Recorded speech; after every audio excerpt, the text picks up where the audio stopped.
بسم الله الرحمن الرحيم waxaan rabnaa inaan ka shaqeyno imtixaanka form 4ka ee 2018 Puntland Examination Board haddaan ku hormarno sectionka koowaad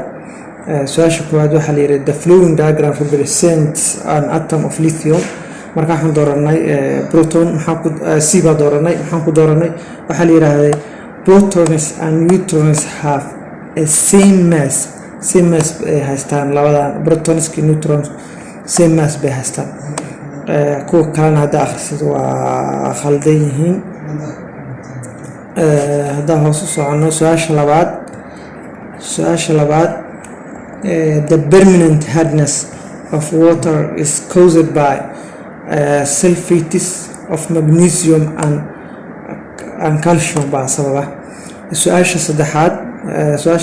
what happens magnesium atom oxidized marka intaa noqoto maxaa loo rajay maxaa ku dhacay waxay dhumisay 2 electron balaaskaas waxaan tusayaa in ay lumisay 2 electron baan tusayaa balaaskaas su-aasha afraad which diagram shows the corrective bonding of water molecules keebaan tusayaa diagramkeena tusaya bondingka water molecule kan baan tusaya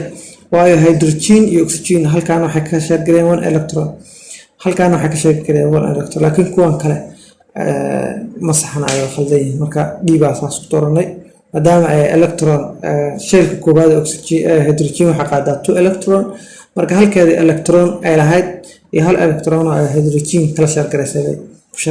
sidoo kale hydrogen kana sidoo kale share gareysay to prevent the corrosion from the steel can be attached with a more reactive metal like magnesium. This process kan maxaa loo oran jiray corrosion ka looga hortagayo waxaa la yiraahdaa galvanizing.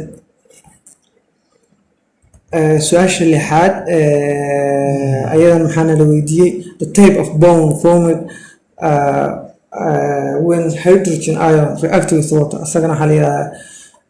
dative bond baa la yiraahdaa which of the following compound is electrolyte sodium kuwan kale waa solutions electrolyte hadaan noqoto sodium chloride adding the catalyst is a reaction marka haddii catalyst lagu daro reactionka chemical reactionka maxaa dhacay activation energy-ga ayaa siyaadaya su-aasha sagaalaad how many moles are there in 24 centimeter cubic of 2 molar sodium iyadana saana kusoo saarana waxaan soo saarnay 0.048 see kusoo saarnay 24 waxaan ku dhufanay 2 waxaan u qaybinaa kunkan xaggee ka yimaaday tan baa waxaan u bedelanaa liter maadaama ay xaggaan molarku uu yahay mol per liter uu yahay liter baa u bedelnaa marka kunka xaggaas ka imaanay saas ku saar which of the following equation is the best to describe the enthalpy change of combustion methane waa kee kan wey ku kala dhan haddaa fiirisid way khaldan yihiin haddaa u gudubno su-aasha xigta the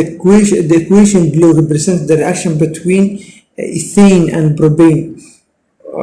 marka maxaa la yirahdaa ethane baa waxaa lagu daray propane reactionka maxaa la yirahdaa addition reaction waayo waxaa lagu daray bromine baa lagu daray what could be the formula of the salt produced by nitric acid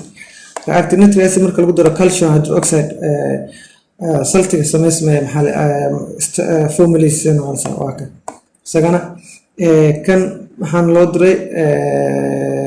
waxaa haysanaa mol baa haysanaa carbon dioxide marka mol baa naloo diray mol baa haysanaa waxaa naloo diray maxaa la oran jiray masska naloo diray maxaa naqaanaa number of moles inay la mid tahay mass loo qeybshay molecular weight marka hadda maxaa haysanaa number of moles haysanaa maxaa la molecular weight na waa haysanaa oo carbon dioxide waa 44 wey marka maxaa sameynaysaa mass usoo saartay labadaan isku dhufanaysaa marka labada isku dhufatid 0.01 marka ku dhufatid 44 waxaa kusoo baxaysa 0.4.4 baa kusoo baxaysa waxaa la dhahay alkanes are hydrocarbons which contain double bond. Alkene haddaa maqashid waa kuwa double bondka ka kooban. Which of the following species is radical? Radical haddaa maqashid calaamadaas wataan. kuwan kale dhan waa ions. Radical ions bay u kala baxaan marka iyo magarat. Marka waka radical haddaa aragtid waa haddaa calaamadaas noqdada meesha ku aragtid waa radical.